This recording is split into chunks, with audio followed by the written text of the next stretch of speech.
नमस्कार सर्वांना, नवोदय मिशन या यूट्यूब चॅनलमध्ये पुन्हा एकदा आपल्या सर्वांचे स्वागत करतो. चला तर आजच्या व्हिडिओमध्ये आपण सराव प्रश्नपत्रिका 7 या चॅनलवर तुम्हाला 1 ते 6 पर्यंतच्या सराव प्रश्नपत्रिकामधील गणिताची सर्व स्पष्टीकरणे पाहायला मिळणार आहेत. तुम्ही चॅनलमधील प्लेलिस्टमध्ये जाऊन नवोदय सराव प्रश्नपत्रिका यामधील सर्व प्रश्नपत्रिका पाहू शकता. आणि इतकंच नव्हे तर या चॅनलवर तुम्हाला नवोदयच्या नवीन अभ्यासक्रमानुसार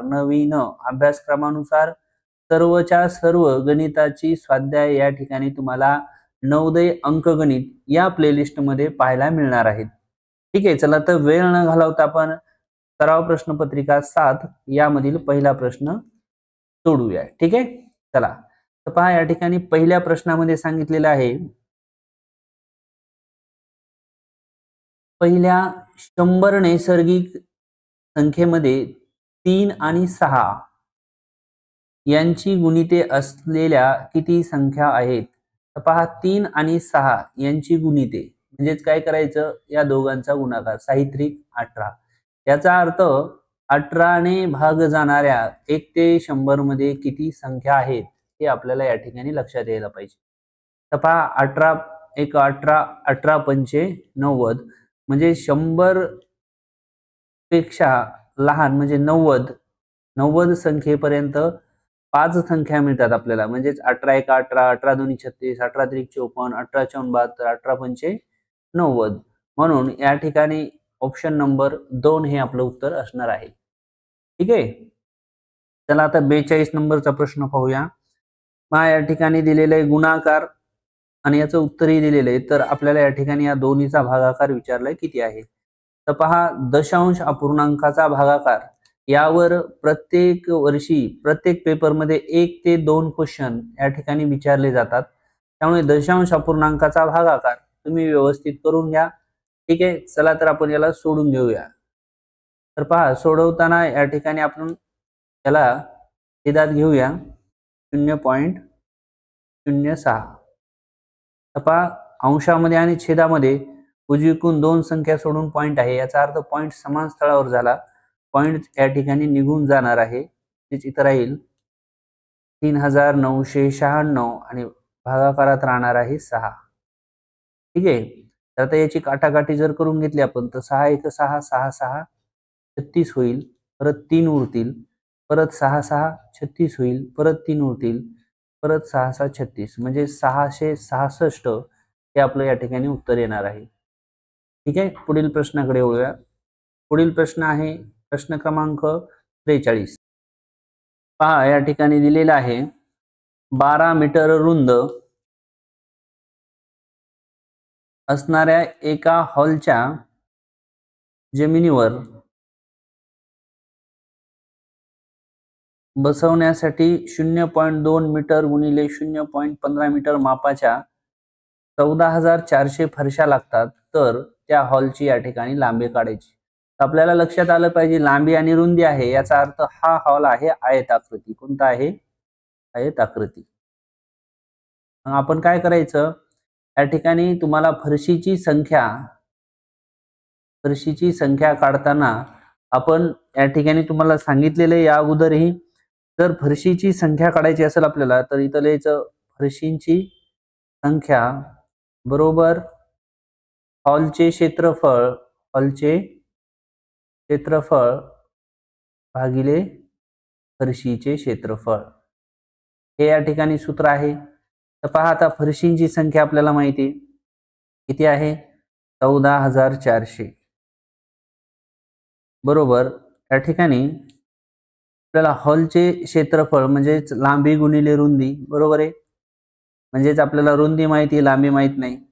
मग लिहायचं 12 गुणिले L आणि याला भागिले या ठिकाणी काय दिले आपल्याला, फरशीचे क्षेत्रफळ म्हणजेच 0.2 गुणिले 0.15. ठीक आहे, मग आपल्याला जर ह्याला आपण सोडून घेतलं तर मग सोडवल्याच्या नंतर काय होईल, पहा इथे होईल बघा, हे पॉइंट या ठिकाणी आहेत मग आपण हे भागाकारातली संख्या इकडे गुणाकारात जाऊ देऊया.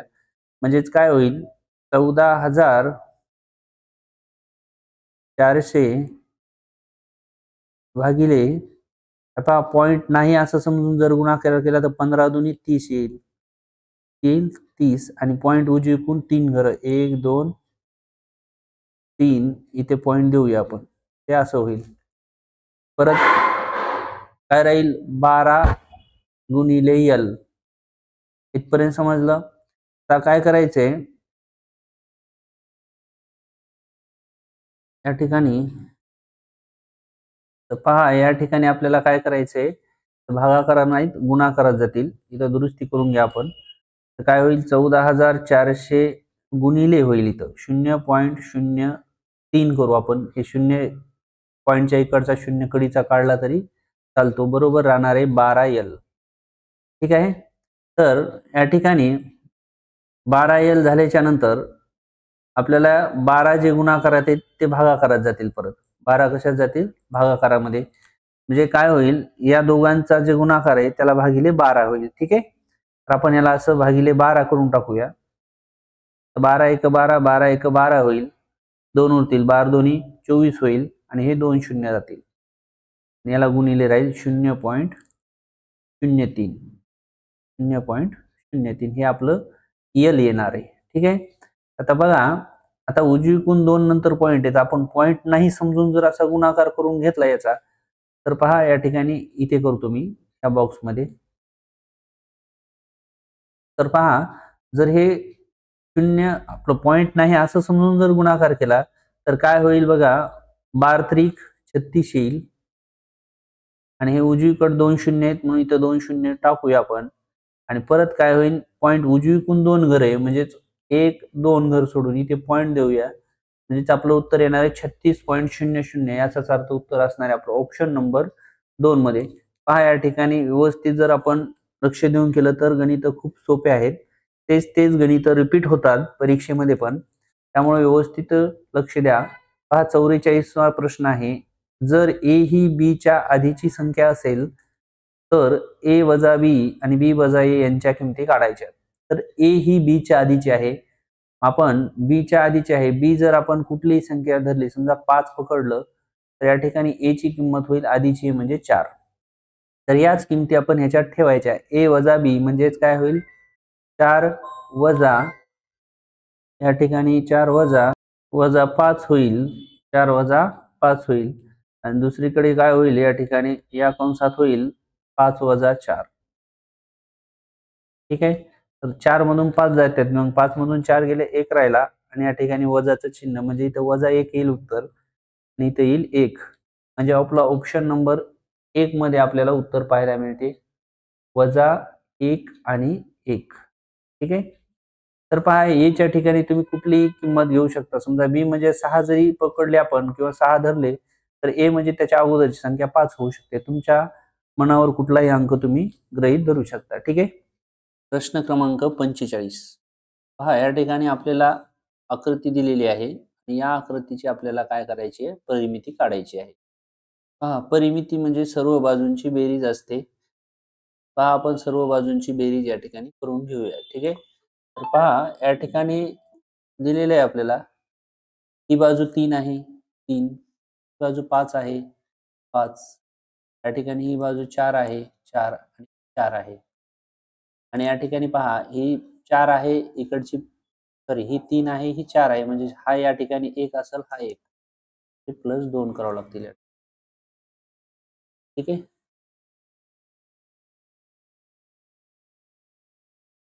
बेरीज करून घेऊ आपण आता. पहा 5 आणि 3 8, 8 आणि 4 12, 12 आणि 4 16, 16 आणि 2 18. ऑप्शन नंबर 1 मध्ये उत्तर आहे. 46 नंबरचा प्रश्न. एका पेटीत 36 गोळ्या अशा 128 पेट्या बांधल्या आहेत. जर एका पेटीत 4 गोळ्या कमी भरल्या तर तितक्याच गोळ्या भरायला लागणाऱ्या पेट्या किती? तर पहा या ठिकाणी 36 गुणिले 128 बरोबर 4 गोळ्या कमी भरायच्या म्हणजे 32 गुणिले x. असं केलं तर याचं उत्तर येईल x बरोबर 30 गुणिले 128 आणि गुणाकारातले जातील भागाकारात. तर पहा या ठिकाणी 4 ने भाग देऊ. 4 8 32, 4 9 36 होईल. परत 8 1 8, 8 1 8, 4 उरतील, 8 सक 48 आणि 16 गुणिले 9, 16 9 144. ऑप्शन नंबर 2 मध्ये आपल्याला उत्तर पाहायला मिळते. ठीक आहे.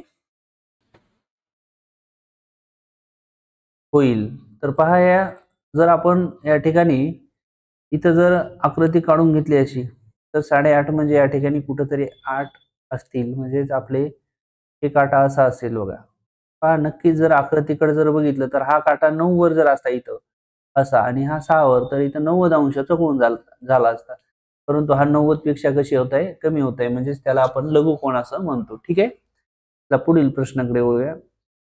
48 नंबरचा प्रश्न आहे. इथं सांगितलेले की 178 गुणिले 34 याचं उत्तर दिलेलं आहे. तर या ठिकाणी परत आपल्याला पॉइंटचा भागाकार आलेला आहे. तर पहा या ठिकाणी तुम्हाला भागाकारावर प्रश्न आलेले आहेत. या पेपरमध्ये हा दुसरा प्रश्न आहे. म्हणजेच 42 क्रमांकाचा जो प्रश्न आहे तो पण भागाकारावर होता, दशांश अपूर्णांकाचा. हाही काय आहे, भागाकारावरच आहे. तर तुम्ही काय करा, दशांश अपूर्णांकाचा भागाकार हा व्हिडिओ तुम्ही पाहून घ्या. ठीक आहे. हा व्हिडिओ तुम्हाला पाहायचा आहे. व्हिडिओ ठीक आहे. तर हा व्हिडिओ तुम्हाला कुठे मिळणार आहे, तर आपल्या चॅनलवर ऑलरेडी आपण अपलोड केलेला आहे. ठीक आहे. तर तुम्ही तो पाहून घ्या. तर बघा, आता जर याला आपण मांडून घेतलं असं पॉइंट नाही असं समजून जर मांडून घेतलं तर हे असं होईल. तर बघा इथं जर छेदात 1 नंतर पॉइंट आहे, अंशामध्ये किती नंतर आहे, 2 नंतर पॉइंट आहे. ठीक आहे. तर आपण पॉइंट जर समान स्थळावर करून घेतला आपण, तर काय होईल या ठिकाणी, किंवा मग आपण त्या व्हिडिओमध्ये सांगितलेले आहे काय, की अंशामध्ये पॉइंट उजवीकडून 2 नंतर आहे, छेदात पॉइंट उजवीकडून 1 नंतर आहे. मग या दोघांची काय करायची, वजाबाकी. उत्तर किती आलं, 1. याचा अर्थ येणाऱ्या उत्तराला उजवीकडून 1 संख्या सोडून पॉइंट द्यायचा, असं या ठिकाणी त्या व्हिडिओमध्ये तुम्हाला पूर्ण माहिती मिळणार आहे. त्या व्हिडिओची लिंक मी डिस्क्रिप्शन मध्ये तुम्हाला देतो, ते तुम्ही पाहून घ्या. ठीक आहे. तर पहा, जर असं केलं तर या ठिकाणी आपल्याला ही काटाकाटी करायची सुद्धा गरज पडत नाही. म्हणजे ऑप्शन नंबर 2 मध्ये आपल्याला उजवीकडून 1 नंतर पॉइंट दिसतोय. ठीक आहे. चला पुढील प्रश्नाकडे वळूया. 49 नंबरचा प्रश्न. एका फळाच्या दुकानात डझनाला 60 दराने किंवा 6 ला 1 केळी अशा दराने केळी विकल्या जातात. तर 99 केळी केवढ्याला मिळतील, असा प्रश्न आहे. पहा अगोदर आपण 99 केळीला डझनामध्ये कन्वर्ट करून घ्यायचं. तर काय होईल, मग 12 ने भाग दिला तर 12 पंचे 60, 12 सकून 72, 12 84, 12 आठी 96 होईल. म्हणजे या ठिकाणी किती केळी उरणार आहे, 3. तर 8 डझन म्हणजेच याला 60 ने गुणू आपण, 6 8 48 म्हणजे 480 रुपये डझनाचे होतील. आणि 6 ला 1 केळी आहे म्हणजे साहित्रिक 18 रुपये हे होतील. आणि या दोघांची आपण बेरीज करूया, म्हणजे 480 अधिक 18 म्हणजेच उत्तर येणार आहे आपलं 498. ऑप्शन नंबर 1 मध्ये पाहायला मिळते. ठीक आहे. चला 50 नंबरचा प्रश्न पाहूया. पहा या ठिकाणी परत दशांश अपूर्णांकाचाच भागाकार आलेला आहे. डिस्क्रिप्शन मध्ये लिंक देतो, ते तुम्ही पाहून घ्या. तर पहा या ठिकाणी भागाकार करताना छेदातल्या संख्येला पॉइंटच नाहीये, म्हणजे आपण याला डायरेक्ट 8 1 8, 8 6 48 हा पॉइंटला पॉइंट देऊ शकतो. परत भाग जात नाही म्हणून या ठिकाणी 4 ला शून्याचा भाग देऊ शकतो. परत 8 6 48 होईल, शून्याला 0, 6.060 असं या ठिकाणी आपलं उत्तर असणार आहे. ऑप्शन नंबर 1 मध्ये पाहायला मिळते. तर पहा कधी कधी ऑप्शन मध्ये उत्तर 6.06 इथपर्यंतच असेल, हा कडीचा शून्य दिलेला नसेल, तर हे उत्तर हेही बरोबर असते. ठीक आहे. चला 51 नंबरच्या प्रश्नाकडे जाऊया. तर पहा 51 नंबरच्या प्रश्नामध्ये आपल्याला विचारले की एका चौरसाची बाजू 12 सेमी आहे, आयताची परिमिती चौरसाच्या परिमितीच्या दुप्पट आहे. हे वाक्य महत्वाचं आहे. अगोदर आपण चौरसाची परिमिती काढून घेऊया. चौरसाची परिमिती बरोबर 4 गुणिले बाजू, 4 गुणिले बाजू. आपण काय करू, 4 गुणिले 12, 12 चौक 48 होईल. तर या ठिकाणी वाक्य बघा, आयताची परिमिती चौरसाच्या परिमितीच्या दुप्पट आहे. मग आपण या ठिकाणी लिहू आयताची परिमिती बरोबर या ठिकाणी चौरसाची परिमिती गुणिले दुप्पट म्हणजे 2. मग आता या ठिकाणी 48 गुणिले 2 होईल बरोबर आहे.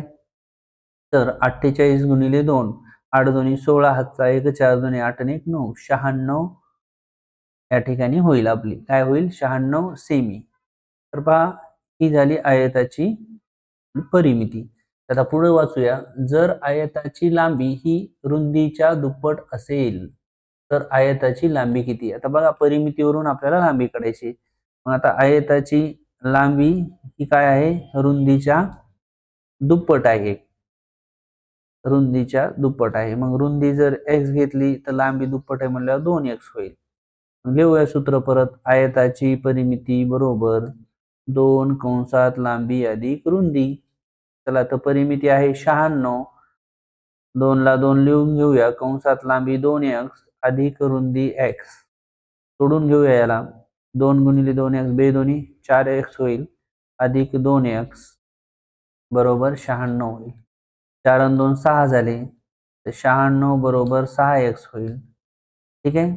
तर पुढं 6 इकडे गुणाकारात आहेत भागाकारात जातील म्हणजे x बरोबर 96 भागिले 6 होईल. 6 1 6 6 1 6 उरतील 3 6 6 36. x म्हणजे काय आपलं रुंदी. रुंदी किती आलेली आपली 16. आपल्याला विचारलंय काय गणितात लांबी विचारली म्हणजे 2x 16 दोन्ही 32. या ठिकाणी ऑप्शन नंबर 4 मध्ये आपल्याला पाहायला मिळते. अशा पद्धतीने आपण या गणिताला सोडू शकतो. तर पहा व्यवस्थित नीट गणित जर वाचलं तर आपल्याला याची उत्तरे पटपट काढता येतात. ठीक आहे. चला आता 52 नंबरचा प्रश्न.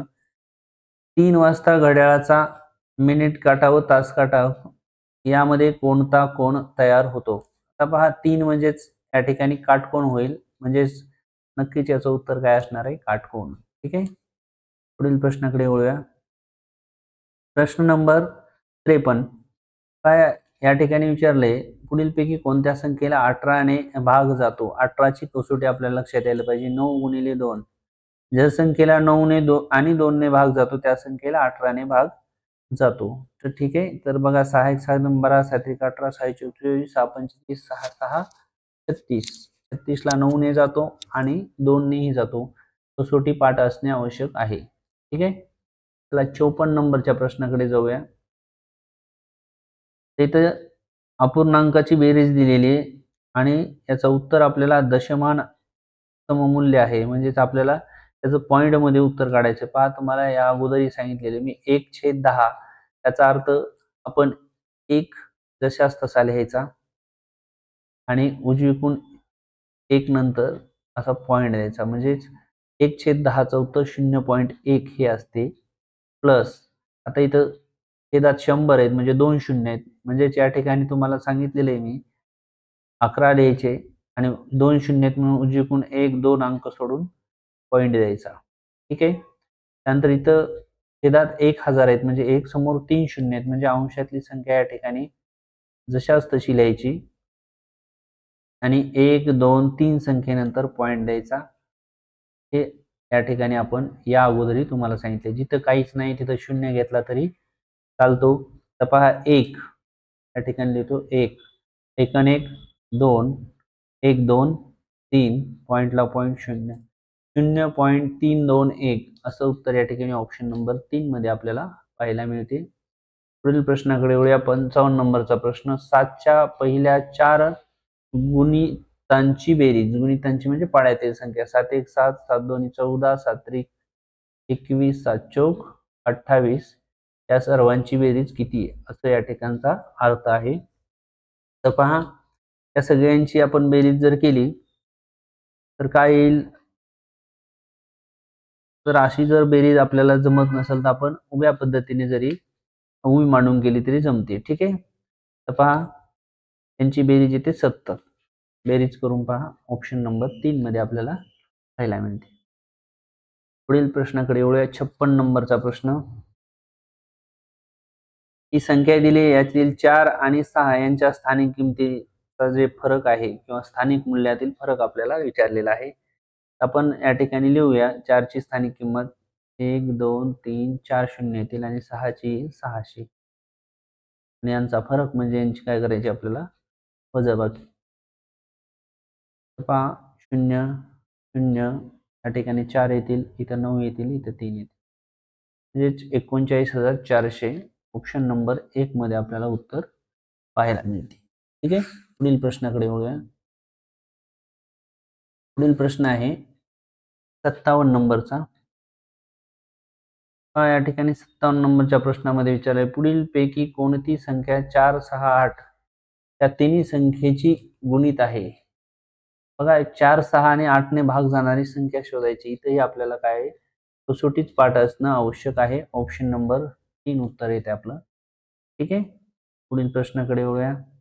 प्रश्न क्रमांक 58 इथे विचारले अष्टावखेड या गावामध्ये लावलेल्या रोपांची संख्या यांच्यामधील फरक विचारलाय. तर पहा अष्टा गावामधील जे लावलेली रोप आहे तर ती बघा 400 इथं 500 म्हणजे इथं 450 असणार आहे. 450 अष्टा गावातील आहेत. आणि दुसरं गाव आहे खेड. खेडमध्ये बघा या ठिकाणी 500 आणि 600च्या मध्ये म्हणजेच या ठिकाणी 550 आहेत. यांच्यातला फरक म्हणजे यांची वजाबाकी करायची 100 येईल. म्हणजे ऑप्शन नंबर 1 मध्ये आपल्याला उत्तर पाहायला मिळते. पुढील प्रश्न आहे पदावलीवरचा. पहा या ठिकाणी हा गुणाकार करून घेऊया आपण. तर पहा इकडीचं 0 म्हणून उत्तरात 0 देऊन घेऊया आपण इथं आधी. चला 5 9 45 होईल. आजचे 4 येतील. 5 चौक 20 20 आणि 4 या ठिकाणी 24 होईल. ते 2 येतील. परत 5 त्रिक 15 16 आणि 17 होईल. आता बघा हे वजाचं चिन्ह आहे म्हणजे इथं वजाचं देऊ आणि हा कंस सोडून घेऊ. 31 1 31 31 दोन्ही 62 शून्याला 0 20 होईल. त्याच्यामधून 20 वजा करायचे. आपलं उत्तर झालेलं असं 0 त्या ठिकाणी 5 मधून 2 गेले 3 राहतील. 4 7 आणि 1. ठीक आहे, 17,430 आपलं उत्तर असणार आहे. 17,430 ऑप्शन नंबर 1 मध्येच आपल्याला उत्तर पाहायला मिळते. पुढील प्रश्नाकडे वळूया. पुढील प्रश्न 60 नंबरचा आणि शेवटचा प्रश्न आहे. एका भांड्याचा 2/5 भाग पाण्याने भरलेला आहे. ते भांडे पूर्ण भरण्यासाठी आणखीन 75 लिटर पाणी त्यात भरावे लागत असेल तर भांड्याची धारकता किती. तर पहा भांड जर समजा आपण हे भांड काढलं तर ह्याचे 5 भाग 2 3 4 आणि 5 ते 2/5 भरलेलं आहे. म्हणजेच या ठिकाणी आपल्याला हे 2 भाग भरलेले आहेत म्हणजे रिकामे किती 3. ते 3 रिकामे भाग म्हणजे 75. हे 3 भाग म्हणजे एक भाग किती असणार आहे 25. काय विचारले तर त्या भांड्याची धारकता म्हणजे 25 ला परत आपण 5 भाग आहेत म्हणून 5 ने गुणायचं. 25 5 84. ऑप्शन नंबर 2 मध्ये आपल्याला उत्तर पाहायला मिळते. पहा या ठिकाणी अशा पद्धतीने आपण नवनीत मधील सराव प्रश्नपत्रिका 7 नंबरची नवनीत मधील 7 नंबरची सराव प्रश्नपत्रिका यामधील सर्व गणिताची स्पष्टीकरणे या ठिकाणी पाहिली आहेत. जला तर व्हिडिओ आवडला असेल लाईक